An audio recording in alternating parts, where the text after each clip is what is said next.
This is the Horse Radio Network. This is episode 112 of the Stable Scoop Radio Show on the Horse Radio Network. Chris Cox. Please support our sponsors as they make this show possible. Our title sponsor is Omega Alpha. You can find them at omegaalpha.ca. This episode is also sponsored by Equestrian Collections at equestriancollections.com and Uncle Jimmy's, and you can find them at uncle-jimmys.com.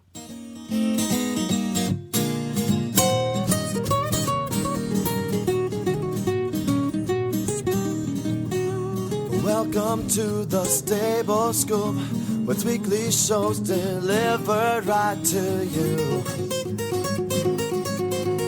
With Helena and Glenn the Geek, live from the stable, it's every week. They bring you the news through hail or high water, while using their tails as their own fly swatters. So sit on down and laugh till you poop, cause it's time again for the Stable Scoop. Stable Scoop. The Stable Scoop. Stable Scoop. This is Glenn the Geek from Lexington, Kentucky. And I'm Jamie Jennings from Phoenix, Arizona, and this is the Stable Scoop Radio Show. Well, hi, Jamie. Well, hi, Glenn. How are you? Good. It's good to have you on. I want to remind everybody that we are in the middle of our World Equestrian Games coverage here at the Horse Radio Network. The 2010 radio show, the WEG radio show, is going hot and heavy. Every night, we're recording episodes live in front of an audience at the International Equestrian Festival in downtown Lexington. So about 9 o'clock every night, you can catch the show. Just go over to 2010radioshow.com and we'll have a wrap-up of the day's events for every day for 16 days of the World Equestrian Games. Jamie and I recorded this show a little bit earlier, and as I said last week, we're putting these special episodes in Stable Scoop because Helena is hands on deck helping us out with our coverage of the World Equestrian Games. So we appreciate you joining us today, and we appreciate Jamie filling in this week. Well, it's an honor to be here. You guys, I know, are so busy over there working on all that. Yeah, we're pretty much going to be putting in 20-hour days for this. But, I hope it's fun. It hasn't started yet as we're recording this, so we think it's going to be a good time, and that, I'm just looking forward to seeing the best equestrian athletes in the world here in my hometown.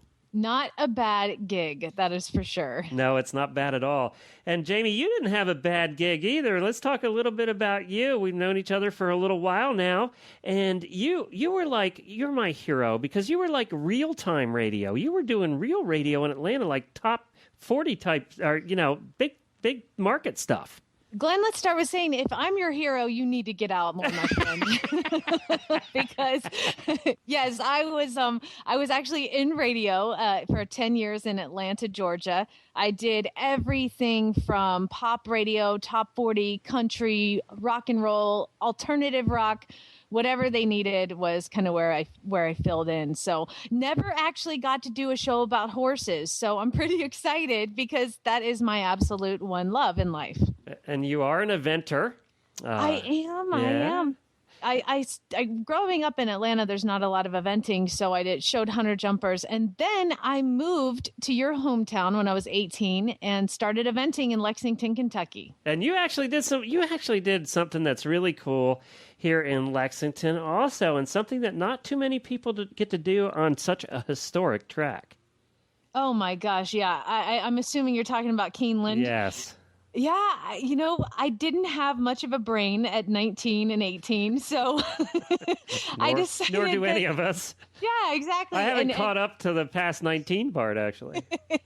Well, it takes a really, really special idiot to do what I did. I got a job galloping racehorses at Keeneland, and I mean, what a thrill. What a thrill. But you could not pay me. I'm 32 now. You couldn't pay me to get on a racehorse now. Well, let me tell you what, too, and what a lot of people might not realize is Keeneland is the most beautiful racetrack in all the country. Oh, but without a doubt. It is beautiful. There must be 1,000 acres to it, too. It's not your typical racetrack in the city. Like, first time I went over to where they have the Kentucky Derby at Churchill Downs in Louisville, I was like, It's in the middle of the slums in Louisville. I know. And then you have to park in somebody's front yard for $10. And then you walk in, you're trying not to get mugged. But no, there is nothing more beautiful than Keeneland Racecourse. And then you know, usually when you're out doing your thing in the morning and you're jogging the horses and you're doing your thing out there at 5:30, 6 o'clock in the morning, you're out there with the other guys that are out there doing the same thing, and the trainers are watching, and you don't have an audience. That's not true at Keeneland, because on the weekends you can go out and have breakfast and watch the jogs in the morning. Oh, you sure can. And that is, when I come to Lexington, that's one of my favorite things to do, is just drive in and walk on up and watch the horses go. It's so cool. And especially if you can do it before the sun comes up, because you don't see the horses, but you hear the horses. Yeah. It is neat. Really it is. neat, yeah. I have goosebumps right now thinking about that, because when the race meets are going on, we go over there and we do that breakfast thing every weekend we can. Oh, how cool. Yeah. That's when I've actually never had breakfast there. I just grab a cup of coffee and sit and watch the horses run. It is neat. It is neat. So you've had a sort of a well-rounded horse career then. I have, yeah. Let's see. In Lexington, I mean, you have the availability to have any kind of horse job you could possibly have. I mean, I cleaned stalls at Three Chimneys. I galloped race horses. I worked at the Equine Research Center in college. I went to UK. So there's just so many opportunities. And it's been really cool to take those opportunities and put them into different parts of my life. I mean, here I am, 32. I just got my first farm. I just got married and bought a farm. And just learning everything, it takes so many years and years of study to actually figure out how to take care of horses. And you just got your first farm. You know, having been there, done that 20 years ago, I just know what you're going through. And then at the same time, you're a freaking newlywed. I am. I got married May 29th. Well, congratulations. Thank you. He's a very lucky man. I mean, I'm very lucky. Let me call him on that one. I don't know. Could dial him up quick. Yeah. Well, and you have but let me say too, you as a guy, you have a really cool husband. Tell everybody what he does.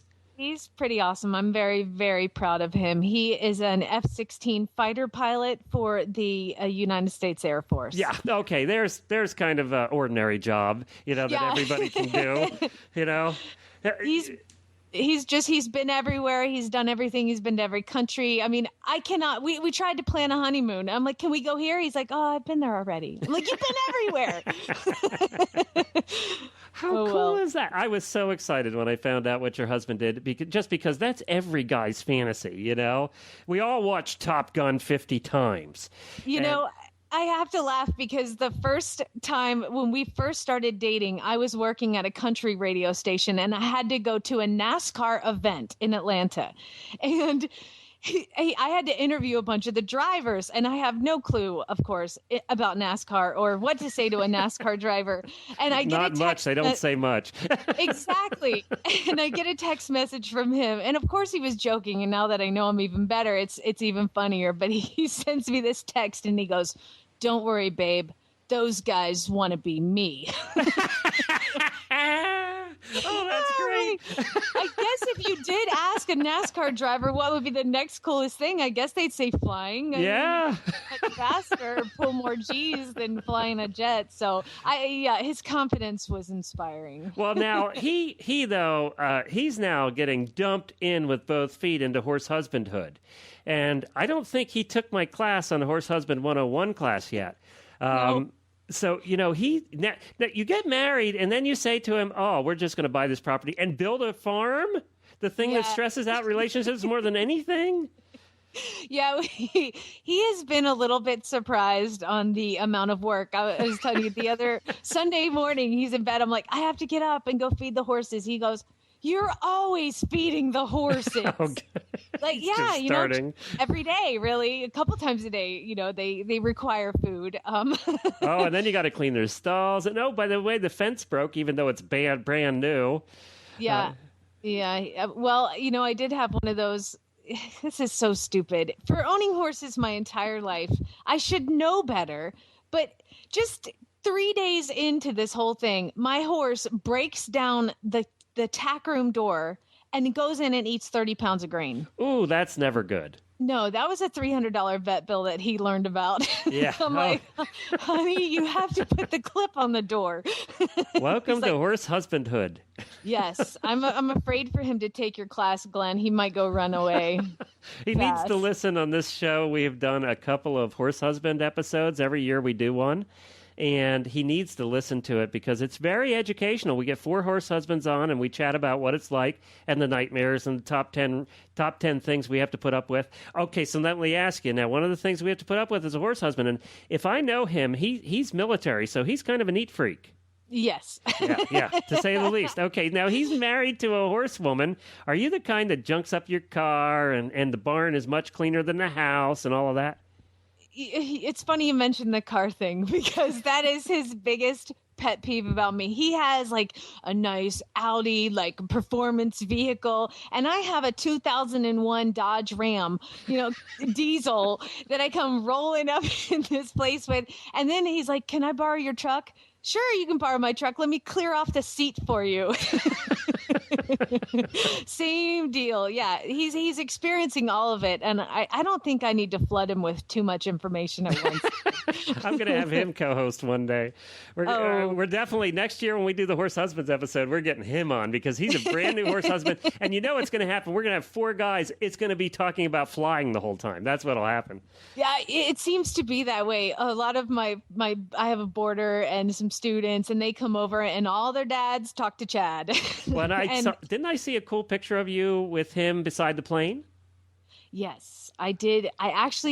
It's funny. They don't actually let you fly in the plane with your wife, but I did get to sit in it and take pictures. Oh, cool. So I'll have to put those up on my Facebook page. Cool. That's great. That's just a dream come true. I would love to do that sometime. I think that would be the coolest thing. If we get famous enough here at the Horse Radio Network, we might be able to go with the Blue Angels when they come into town. Oh, well, don't talk about the Blue Angels to an Air Force man. It's the Thunderbirds. Oh, sorry. The Air Force. Blue Angels are Navy. Glenn, how dare you? See, and you know what? As a now military wife, I never would have known the difference of the Blue Angels and Thunderbirds, so we're both learning. So what rank is he? He's a major. Oh, wow. That's like major. That means he's old. That means he's the next thing to general, actually. Colonel is next. Oh, yeah. Colonel. Okay. See, that shows you what I know about the military. Well, you know what? I didn't know. When I first met him, he said, "Oh, yeah, I'm in the Air Force." And I was like, "Oh, so you're a pilot." Well, I didn't know that. I thought everybody in the Air Force was a pilot. There was nobody working on the planes or, There's only like 1% of them are actual pilots. I was shocked. But see, we're both learning. He's learning about horses. I'm learning about airplanes. And I will, for the benefit of all the women, which is 95% of our audience, I will say I've seen pictures of this guy who's her husband. And yes, you all would be jealous. He looks like a F-16 fighter pilot. He's a cutie. Yeah, he has that look. I would say that you got lucky too.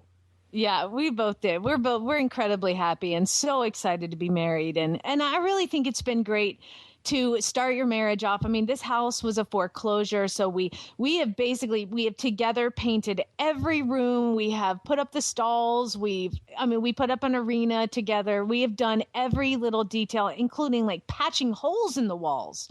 So it's been a really good experience. And we're still married after all that. So it must work. So the first test is over. Now we see if he can put up with the drudgery of cleaning stalls and feeding every day. And you have 4 horses, right? We do, yeah. And you're a thoroughbred girl, aren't you? I have a thoroughbred. I rescued a thoroughbred, and I have a warm blood. And then my dear sweet husband went out and bought himself a horse. No, you've only been married like 2 weeks. Well, it's a funny story. And we will have some guests on this show. Now, I assume that we haven't said this. I do know this, that he didn't know a horse from the back end from the front end, right? No. Okay. the first time he got on, because he is a fighter pilot, he has no fear whatsoever, and just gets on and kicks him. And it's an eventing warm blood. Okay. Like, the guy has a gas pedal and it is very light. So he of course goes taking off and doesn't fall off. Looks like he's been riding for years. He's just incredible, and no fear again of anything. Yeah, he's a fighter pilot. I guess no fear comes with the job. In a strong People are stomach. shooting at him. Riding a horse should be easy. Yes, it is. It is easy. I couldn't do it. That's for sure. So yeah, I'm very proud of him. Well, terrific. Well, we actually do have a show today that we're going to have some guests and stuff.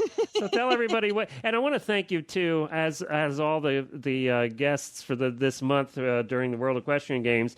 You guys actually scheduled the interviews and everything. You helped me out a great deal. So who are we talking to today? Well, our first guest, Glenn, is going to be Amanda Adams, and she's a riding director for the Girl Scouts of America. And for most girls, Girl Scouts may have been available when you were growing up, but where I was from, there was no horseback riding in Girl Scouts. It would have been a lot cooler if there was. So we're going to touch base with her, kind of check in and see what the Girl Scouts are all about, how the horses kind of incorporate into the Girl Scouts, and find out how you can get involved. And then our second guest, I may have stalked him for about a month. And called him incessantly, over and over again, until he actually agreed to take my call. And then when I told him who I was with, he was completely excited. But we're going to talk to the one and only Chris Cox. Of course, Chris Cox, RFD TV. He's a big top trainer. He's an awesome guy. And he actually knew about the Horse Radio Network, which thrilled me to death. He did, yeah. I said I'm with the Horse Radio Network. Have you heard of it? He goes, oh, absolutely. So, well, most of his counterparts have been on the shows. He's one of the very few that hasn't been on. So I'm so glad you were able to book that. We did record these interviews a little earlier, and we were having some issues with Jamie's microphone. So you were on the phone during these interviews. I want to clarify that. So if it sounds like Jamie's out in left field, it's because she was on the phone also. But we managed to get it done, and we had two fun interviews. And I think you're gonna hear a little bit about Chris, the guy, not Chris, the trainer. Yes, so this is not your typical get your training tip. We're not asking him how to keep a horse from spooking. We're actually asking him about his family, his life, his travels, his kids, all that. So really interesting kind of inside look at Chris Cox. All right, very good. And we're going to do all of that right after these words from Omega Alpha. Omega Alpha Pharmaceuticals creates only natural health products. Their scientists, guided by Dr. Gordon Chang, formulate a wide variety of mainly herbal health products to address many equine health problems. And one of their users is international Canadian sensation event rider Jessica Phoenix. And we have Jessica on here for a second to tell us what she thinks about Omega Alpha. Well, hi, Jess. I hear that you use Omega Alpha. I do. I love their products. I've started using them this year, and the one product that I really love is Anti-Flam. It just takes the sting out of the horse's feet and keeps them moving comfortably. And I know that from using it in our barn, a lot of horses have benefited from it. You can look for their products at retailers nationwide or visit their website at omegaalpha.ca. That's omegaalpha.ca. Welcome back to the Stable Scoop Radio Show. I'm Jamie Jennings in Phoenix, Arizona, with Glenn the Geek from Lexington, Kentucky. And now we're going to talk to Amanda Adams. She's riding director for the Girl Scouts. Hi, Amanda. Hi. Now, as a former Girl Scout, I would like to start this interview with you by saying, and I'm holding up my three fingers, on my honor, stay with me, I will try to serve God in my country, to help people at all times, and to live by the Girl Scout law. All right, now, can I just interject here? Good. Wait a minute. Can I just interject here and clarify that I wasn't a Girl Scout? I just wanted to make that clear. Oh, man. I'm sure the audience will be very disappointed. Well, I really didn't look good in the little outfit, and, it was all that thing. Oh, okay. Yeah. Well, I was a Girl Scout, Amanda. I started out as a brownie and worked my way up all the way to my silver award back in Atlanta, Georgia. Yeah. Wow. So, Yeah, it was kind of a big deal. I didn't make the gold, but I did make the silver. But, I would like to point out, Amanda is the riding director for the Girl Scouts. And, it's not fair because I didn't get to have any riding when I was a Girl Scout growing up in the city of Atlanta, Georgia. So is this a new thing? Have the Girl Scouts always had horse programs? Well, the thing is the Girl Scouts are divided into several different regions called a council, and those councils are responsible for providing programming for their specific area. Like, I am employed by the Cactus Pine Council in Arizona, so that council is responsible for providing the programming, and they provide horse programming to our specific area. Other areas can come in and utilize those programs, but generally speaking, the councils do the majority of programming. And actually, I do know that Georgia now has a horse camp and a horse program. I don't know how new theirs is, but I know that the one that I'm a part of has been around since 1965. Wow. Okay. Now, here's another question. As a riding director for the Girl Scouts, do you show up for work every day in a Girl Scout uniform? Or breeches and a helmet. With breeches and a helmet, that's right. No, actually, as I work at a camp, we have specific camp shirts that we're required to wear during the week. And while we're working with the kids, we are required to wear professional dress in that we wear jeans because we teach Western. Being in Arizona, being in the West, we teach Western. I was wrong. So, yeah, wrong side of the country. It would get too dirty. Could you imagine wearing your Girl Scout uniform out at the barn and then having to do all the horse stuff on top of that and, like, brushing them off? And, they always rub against you because they may have an eye itch or something. I mean, could you imagine how dirty it would get? Well, a rumor has it that Glenn does wear his Girl Scout uniform when he mucks his wife's stalls. And I do it, Amanda, without getting dirty, so there. That's right. Well, as a riding instructor here, I do feel like, there is nothing better for a young to teenage girl than having and being around horses, being outside in the fresh air, getting exercise, and, bonding with a specific animal.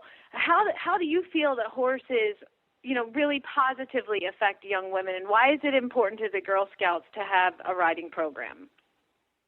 Well, I think the Girl Scouts kind of figured that out a while ago with their mission, when their mission is to build, have girls build courage, confidence, and character to make the world a better place. And the horses really bring that out, and that the girls can come and they may be terrified. I mean, who wouldn't be? They're getting ready to get on this animal. It's like 10 times their size. And so they're getting this confidence that they can get on it and they can do that and they can overcome that fear.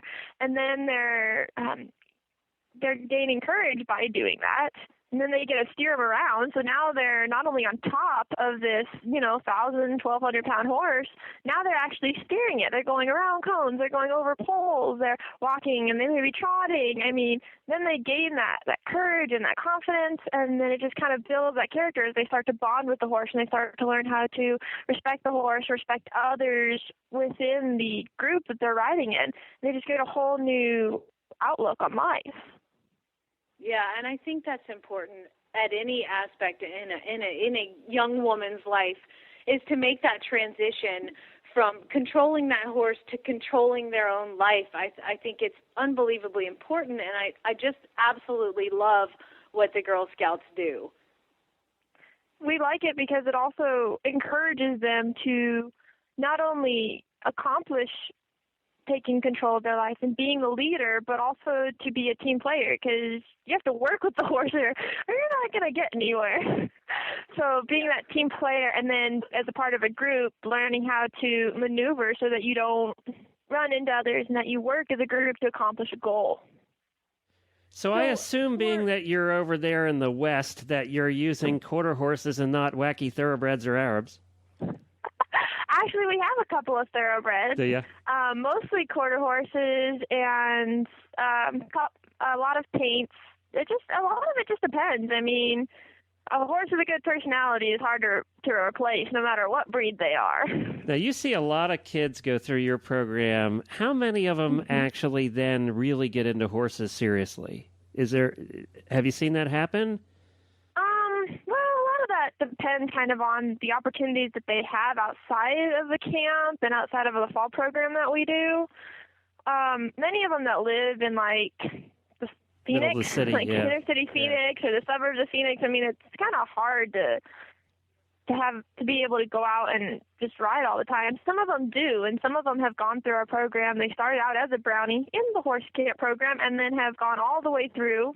And we actually have one of them who was one of my riding instructors this year. She went through the whole program and was a riding instructor this year. So, I mean, really cool to see. It was very exciting, and it depends on the girls and what the opportunities they have and just what they want to do. But I've met a lot of them that have gone through many years of this program. So when they start in the program, what percentage of them would you say have never, ever been close to a horse? Probably 95% of them. Wow. They all like horses. I mean, they're girls. What girl doesn't like a horse? So they love horses, and that's all that they know.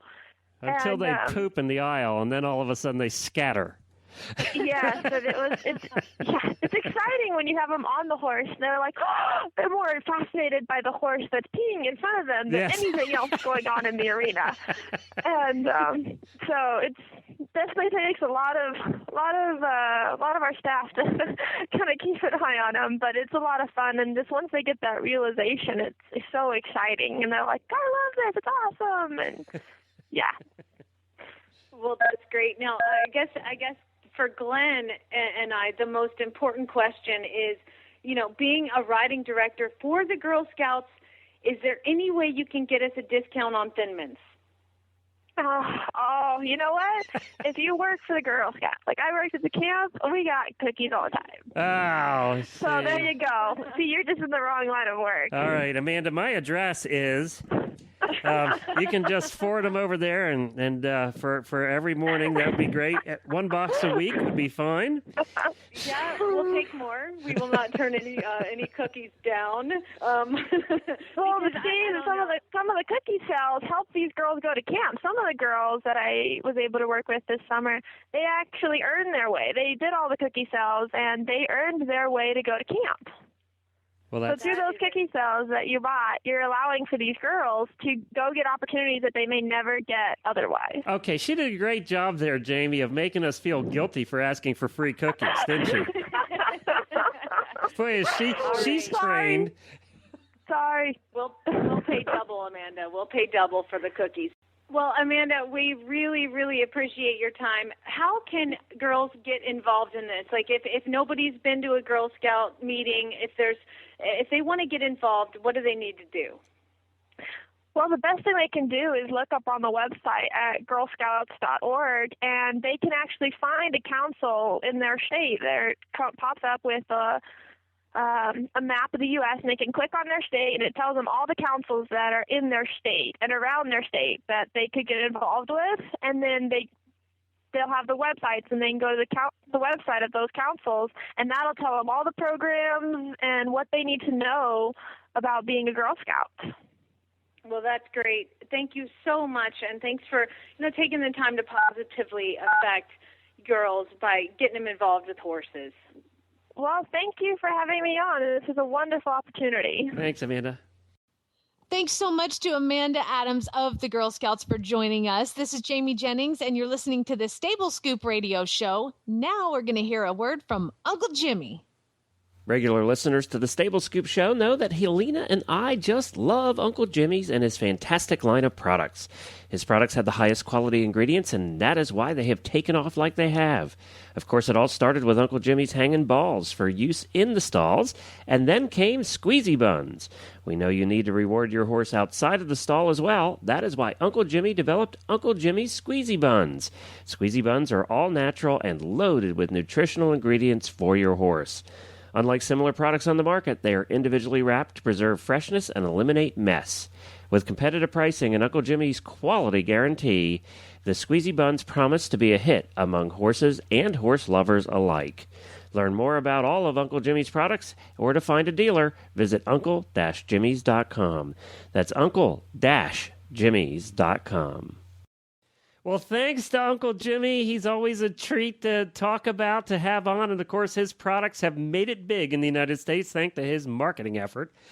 He's one of the most brilliant marketers in this industry, Jamie. It's unbelievable. What a super fun guy. Fun guy to listen to. Fun guy, I'm sure, to talk to. Yeah, he is great. And then you have another fun guy coming up that you managed to book and get on the show finally. After 2 years, we finally have him on the show. Well, you know, Glenn, a squeaky wheel gets the grease. And if you just call somebody enough on a daily basis, eventually they will answer the phone number that they don't recognize and they will be forced to talk to you. And that is exactly what I did. He didn't call the police or anything? Not yet, but you know what? I just moved, so my address hasn't changed in the post office okay. yet. Yeah, he doesn't know where to find me right now. But no, I did stock enough of Chris Cox to get him to join our show. And of course, once he found out that this was the Horse Radio Network, he was very happy to talk to us, very sweet. So we will say hello to Chris Cox. Well, hi, Chris. How are you? I'm doing great, Jamie. Thank you. How are you? I'm good. How are things down in Mineral Wells, Texas? Well, it's a little hot right now, but we get up early in the morning and get our horses worked and do business in the office the rest of the day in the air conditioning. That sounds like a good plan. Yeah, I'm here in Arizona right now in Phoenix, and you cannot ride after 6:30 in the morning. Yeah, I can imagine. But it seems like everybody's there in the wintertime, though. Yeah, it's definitely a good place to come. Hopefully you'll make it in for a clinic or two over the winter break here. But well, Glenn and I are just so excited to have you on the show. We really appreciate it. But we wanted to start out by saying congratulations. You had your second son in January, actually. So congratulations. And what's his name? His name is Case Christopher. Case Christopher. So obviously a C thing because Charlie was born in 2008, right? That's correct. Yeah, she was my daughter, and but I went ahead and named my son Case. That I don't know, kind of nice to carry on the tradition. Hey, Chris, I got to ask you a question. You're on the road 800 weeks a year, and there's only 52 in the year. How'd you have time to even get this accomplished? Well, evidently I was home a few nights, but, I waited a long time to have a family, and I'm probably at most people's standards a little old to have a family, but it's something that I had to plan and work for, and in the earlier years I was gone even more, and it was just a tougher life, and now I'm trying to make things a little easier and work hard for my family and try to get home as quick as I can. Of course, airplanes do that a lot quicker than a truck and trailer, so I have a lot of frequent flyer miles. You don't miss the bus? You've made it. That's when you know you've made it, is when you're flying to and from instead of taking the bus. Well, that's exactly right. Now, it's funny because we've had, we've had some of the top names and some of your counterparts on the show here. And one of the things, the ones that travel all the time, Julie Goodnight always says, she says, my husband's always happy to see me come home and glad to see me leave. Is it the same way in your household? No, I don't think so. I don't think they want me around, I hope, and especially having young kids, they hate to see me leave, but there's occasional few times that I bring them with me, and what people don't realize is that when you go on the road, even when you get back, you don't really get. It takes about 2 days for it to really hit you, and then you're tired because your adrenaline's running all the time when you're on the road. And when you get home on the second day, it really hits you and you start dragging. And so this is my third day home, so I feel a little bit better today than I do yesterday. We called on the right day there, Jamie. It sounds like it. Sounds like he's awake today. Now, but you're kind of on the road, and people are asking you questions, and you're doing demonstrations, and you know it's intent, and you're trying to do the best job you possibly can, and giving everybody your attention. And so there's a lot of mental focus that goes on with that. And so you know, when you're away from that, your body just kind of starts shutting down. So, you know, I've done it. I've been doing it for 23 years. So I'm trying to get, my body's still not used to it, but I'm trying to get used to it. And I take some really good vitamins. So. Well, good. Now, you do travel a lot, as we were just talking about. And do you have a favorite part of traveling?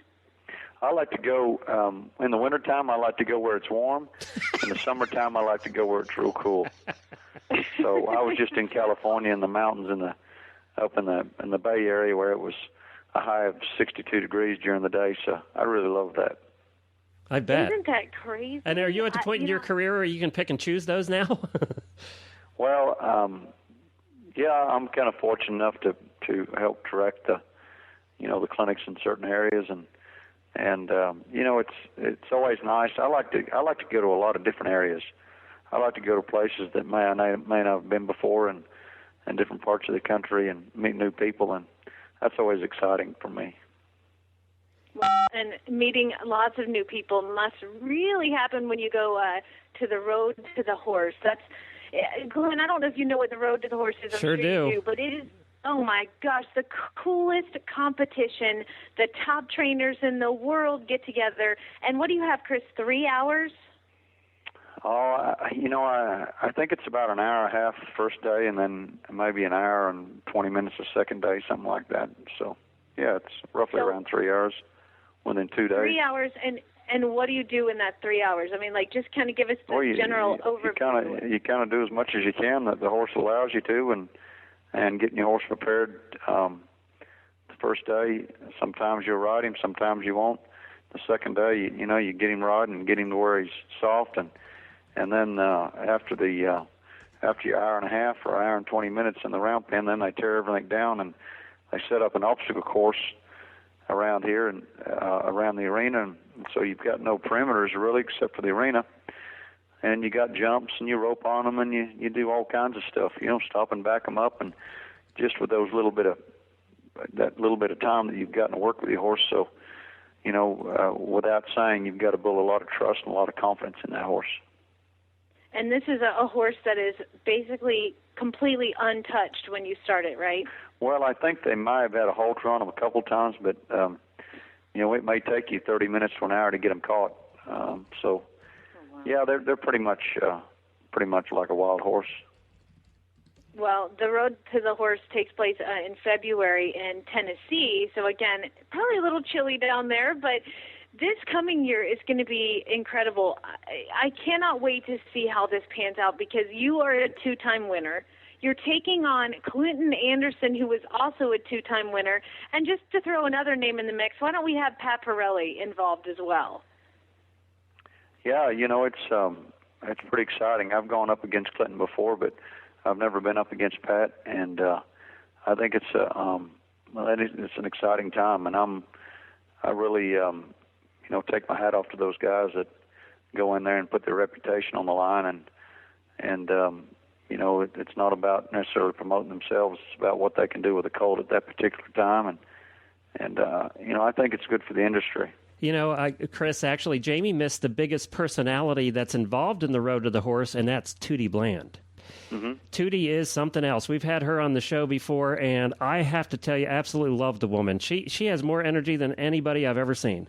Yeah, she's put all this thing together, and she's held it together. She's done a great job, and it's kind of her baby, and she's really matured this into something that's, it's a world championship event now, so she's done a good job with it. Now, they talked about moving it to a larger quarters because it basically was standing room only. Couldn't fit all the people in. Well, it's still going to be standing room only, and, it was my vote to do that. And I don't know. I don't know if Tootie didn't know, but, the tickets are already sold out. They're having to bring in extra bleachers and this hasn't even been on sale for a month, and we've got, 7 or 8 months to go. Yeah. And so... yeah, it's going to be exciting. It's going to be a good event, and I'm looking forward to it. And looking forward to meeting a lot of great people. Cool. It's going to be, I think it's going to be, I mean, this should be a competition in the World Equestrian Games, I think. Why don't they have this? You know what? I tell you what, it'd be a very popular event. It would. For sure. Now, Chris, I wanted to ask you, you've been doing this, as you said, a long time. And how has it changed for you? You've done the clinics for a long time. You've done the training for a long time. What's changed? What's changed in the horse world, in the horse community? Well, I think that there's become a lot of, there's been more interest in the clinics.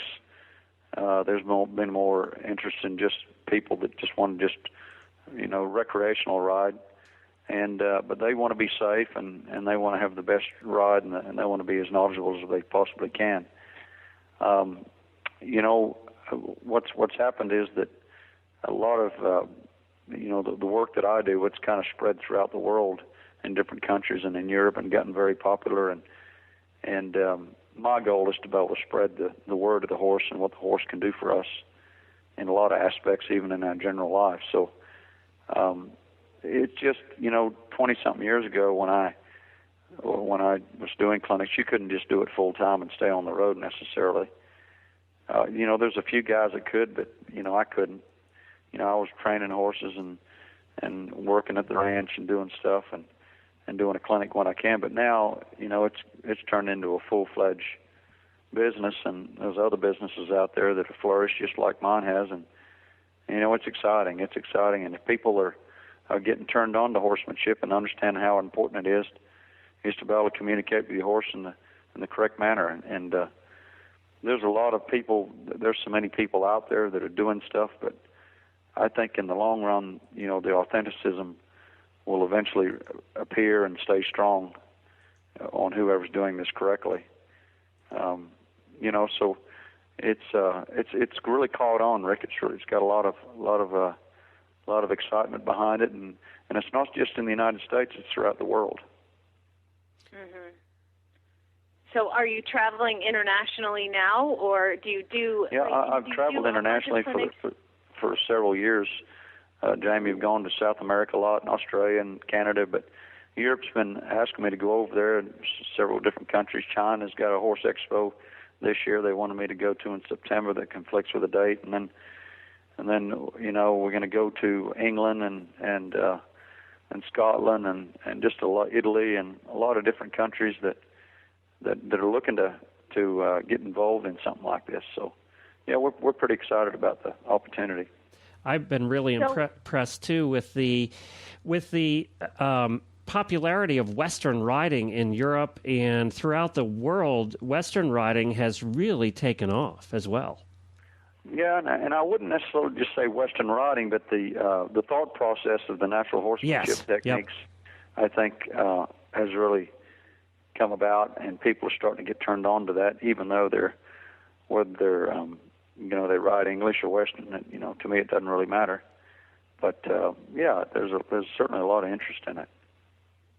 So when you go and you see horses in Europe or horses in South America or horses in Asia, and I know you work a lot with problem horses, do you see drastically different types of problems in different countries, or is it all pretty much the horse owners having the same problems no matter where you are?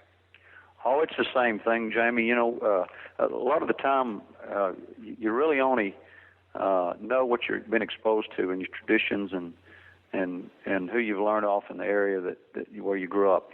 So a lot of these, you go to some places where they're, very seldom, like out of this country.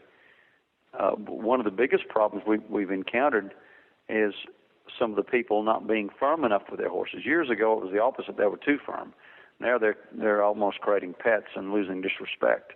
For the general, there's still some abusiveness out there for sure, but they almost do abusive by either overfeeding them and underriding them and creating this monster, But you go into South America, it's back where it was 100 years ago here, where their traditions, the traditional methods are very firm and too abusive, and there's no happy medium there. So, I look into that, and in Europe, they're really hard to change their tradition of riding. So, You know, you've got to do a lot of demonstrations, and you've got to work with a horse that nobody else can handle to make a difference on that horse for them to say, wow, this does work. You know, so that's there's a lot of differences in different parts of the country that you go, but it's all the same problems.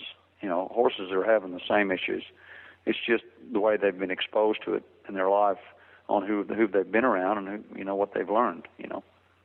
And the reason that they're having the problems, I guess, you know, there's only so many ways a horse can react to an action, so probably going to have the same outcome. It's just different the way that they got to it. If I understand you correctly. Exactly. Yeah. Now, Chris, you spend a lot of time. You train horses all the time. You work with horses all around the world. You ride. Do you ever have time just to go for a nice, quiet trail ride with friends and enjoy it? Well, you know, I was raised on a ranch, Rick, so just riding leisurely is okay, but I've got to really ride to go do a job. Yeah. To be purposeful for me. But what I do is, you know, when I get up at 4 o'clock in the morning, I saddle my horses and I'm getting them ready for a competition, and nobody's around, and just I'm doing it for myself, you know. And that's where I really connect and bringing those horses on that I don't really have to do for a clinic or a presentation. You know, it's just me and that horse, and it's just that quiet time, and that's really exciting to me. And people ask me, said, you know, what are your hobbies? And I said, well, I ride, you know. And there's where you ride all the time. Yeah, but I'm performing or I'm doing this. Sometimes I just want to ride for myself without having to help anybody, and just me and that horse. And to me, that's my church. You know, that's where I get my peace. So that begs the question then, if I was going to have kids, I've always said that if the Lord blesses me enough to have some children, they will be on a horse before they can walk. What are Chris Cox's kids doing? Are they on horses yet, or are you keeping them away from it? What's the story? No, my wife rode up until 2 weeks. She had the child, and then, you know, within 2 weeks, Charlie was on the back of a horse, and her first words when she wakes up is horse, and her last words when she goes to bed is horse. So she's only 21 months old, and she rides by herself a little bit. Oh, wow. Lena, and she's horse crazy. So my son, he's only 7 months old right now, but you know, you can tell that he's certainly not afraid of him. We want to build a healthy respect for the horse, but we certainly don't want them to be afraid. And you know, girls seem to love horses more than boys at a young age, so we'll see. I don't want to burn my kids out, but it's something that they're interested in. I want to certainly help them all I can. So does Charlie's daughter have her own pony yet, or do you have like the perfect horse? We've got horses. We don't have ponies. We've got But girls love ponies. Yeah. We've got older horses here that we've used during the clinics that will stop if she loses her balance. The horse will slow down and stop, or you know, it won't step on her, and she can lead them around, and you can crawl up them, and you know, they've been exposed to different circumstances. So, and I think that's very important with children is to, you know, you got to have the right match. You know, you can actually ruin their experience and ruin their confidence with having the wrong horse and getting them hurt or getting them scared. So having that horse that's pretty special that can look after them, I think will go a long way. And that goes for older talk show hosts too, Chris. You know what? It goes for everybody. Hey, Chris, I got to say, I was reading a little bit. Did I read that you were in Pony Club? You know what? That's exactly right. I was. Well, you know, and here's a piece of advice. You said girls like horses better. Any teenager coming up, any teenage boy coming up should join Pony Club, because if you want girls to fawn all over you when you're a teenager, join Pony Club. Yeah. Because there's so few guys, and they love guys that like horses. It's just the way to go. Good way to get the chicks in it. Yes, it is. Now, be honest. Were you in it for the horses or the chicks, Chris? Well, where I was raised up, there wasn't a lot of. It wasn't that way, you know. I was very went on the club, so, and I didn't even have the girls on my mind at that age, so. I don't know. I think you're both speaking from experience here. Get involved in horses and you'll meet lots of women is what I'm hearing. Yeah, that's pretty much true. See, I have a twin brother, and that's why he feigned an interest in high school and horses now. Now I know Now you know, he yes. just wanted to meet my friends. There you go. Yeah. Unbelievable. Well, Chris, it has just been a pleasure talking to you. And, we wish you absolutely the best of luck in everything coming up in the future for you. And we'll be on the sidelines cheering you on in February, when you're taking on Pat Pirelli and Clinton Anderson in the road to the horse. Well, thanks so much, Jamie and Rick. And it's been an honor talking to you guys. And can't wait to do another one and keeping the horse community informed. So thank you very much. Well, that was a lot of fun. And, it was interesting because a lot of times with these guys, with these top trainers from around the world, and you tell them that we don't want to talk about training and we don't want to do that it's hard to get anything out of them. But he was open and, I appreciate that in him. Yeah, and not one time did he, plug anything, really. I mean, so we should. We should Yeah. because he didn't. So we should say it's chris-cox.com. He couldn't get chriscox.com. Who the heck has that took that from him? I He's don't the know. most famous Chris Cox in the world. I mean, You know what? I should Google that right now and see who owns that website. I just did, and nobody. It's being held. Oh, Wow, well, that stinks. Somebody bought that out from under him. Well, it's chris-cox.com. You search for Chris Cox. He comes up first on Google. He is a trainer's trainer, and they do have tons of neat products over there and DVDs and his books and everything else that he has over there. And you can find his tour schedule on his website. His website's actually very well done. It is. So you can find everything there. He has the Begin the Journey clinics that he does around the world. And it's just a lot of fun. So you can hop over to chris-cox.com, and we appreciate him being on the show with us today. That was a good catch there, Jamie. Well, thank you. Just trying to impress you a little bit. Whatever. All right, we're going to be back. We have one final commercial here, and then Jamie and I have some more talking to do, and we'll be right back. Glenn the Geek here. I was involved in equestrian retail for a long time, and I know one of the problems that we always had and always the complaints that we always had was from men saying there's just not enough men's options in clothing and riding boots and gloves and jackets and pretty much anything was always geared, especially in the eventing world, to women's. Well, now you can find a selection. You can find a huge selection of men's items at equestriancollections.com. They have show and casual apparel, riding boots, thermal gear, gloves and jackets. They basically can cover you from head to toe. So if you're a guy out there and have always had that problem where you can't find products you want, check out equestriancollections.com. They have a ton of different brands. They have a ton of different styles. You're going to like what you find at equestriancollections.com. And now you can get $10 off your next order of $120 or more just by using the coupon code Horse Radio. When you check out, just put Horse Radio in the coupon code, all one word, Horse Radio, and you'll get $10 off your next order of $120 or more. So find all of your men's products, all the things you need, guys, at equestriancollections.com. Well, Jamie, I'll tell you what, you had some neat interviews today. Well, thanks. I thought they went really well. We got to talk to, again, Amanda Adams from the Girl Scouts, and what a sweetheart she is. She was so nervous, wasn't she? You told me she was nervous. She was a mess, Glenn. She kept going, she'd call me, how long is the interview going to be? And she'd call me back, what do you need me to talk about? I'm just like, we're just going to talk to you. Is she pretty young? She sounded young, but...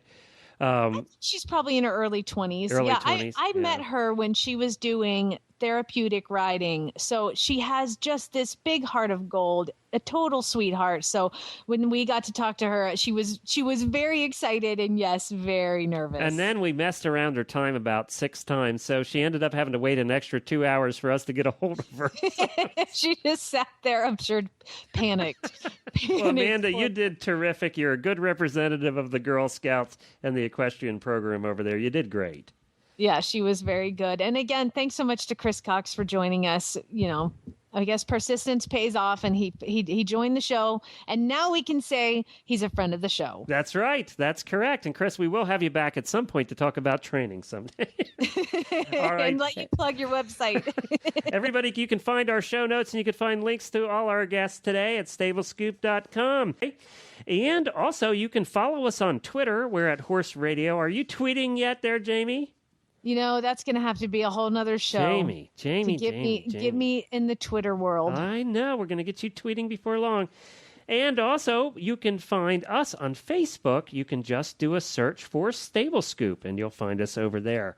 We'd also like to thank our sponsors for being part of the show and for being so loyal to us even through all of our silliness. They just stick, no matter what I say and what kind of stupid comments I come out with, they just hang in there. Those are good sponsors. Yes, good sponsors to have. When the sponsors are staying despite you, those are good sponsors. Yeah, very true. And Jamie, it's been a pleasure having you on today, and I appreciate you filling in as co-host and arranging the guests and doing all of that. Well, thank you very much, Glenn. It has been an absolute pleasure to sit and talk to you. Well, we'll be back again next week. And don't forget, everybody, that Helena will be coming back. Yes, she did stop the emails. She will be coming back in a couple of weeks, and we'll be getting back to normal after the whole equestrian world isn't normal during a World Equestrian Games. No. Especially when it's in your hometown. I am certain it hasn't begun, as we said, we're recording this early. It hasn't begun yet, but I'm probably cussing and swearing trying to drive around this town. We're probably trying to get food or doing anything else that that we have to do while 500,000 people have come into Lexington. But what's fortunate is, Jamie, we have good friends of ours, Michelle and Rick, coming up from Louisiana, going to be staying with us for a week. And he is a cook, and I said, okay, you go get hotels. That's going to cost you $2,000. You stay in our nice, comfy room. All you have to do is cook for us. So he actually has this menu planned out every night of all these Cajun things he's going to make for us. And he's a Cajun, too. He's a real Cajun. So we're just looking forward to the food we get to eat during the World Equestrian Games. And it ain't going to be at the park. Well, I was going to tell you might not want to be, set your sights too high, because after a day of walking all through the Kentucky Horse Park, you might just want to order pizza. I know. You'll and be then exhausted. After we're done at the park, we have to head to the International Equestrian Festival and record every night at 8 o'clock. Oh, yeah, you're never going to eat. Yeah, and then it'll be, we'll have to go out with friends, because you talk about people that we've had on the show. Almost every clinician at the International Equestrian Festival in the evenings with us has been on our shows and is friends of the network. Julie Goodnight and Monty Roberts and all those guys are friends of ours. So it's going to be going out after every night, too. So it's going to be wild. We'll tell you all about it when it's over and we come back to Stable Scoop. We'll do a whole show on what it was like at the World Equestrian Games for sure. And we'll tell you what we can tell you. Yes. There's probably some stories that we won't be able to reiterate. Not me. Or that Glenn won't remember. Exactly. No alcoholic beverages involved, I guarantee you. Okay. Thanks, Jamie. You have a good one, and we'll see everybody next week for The Scoop.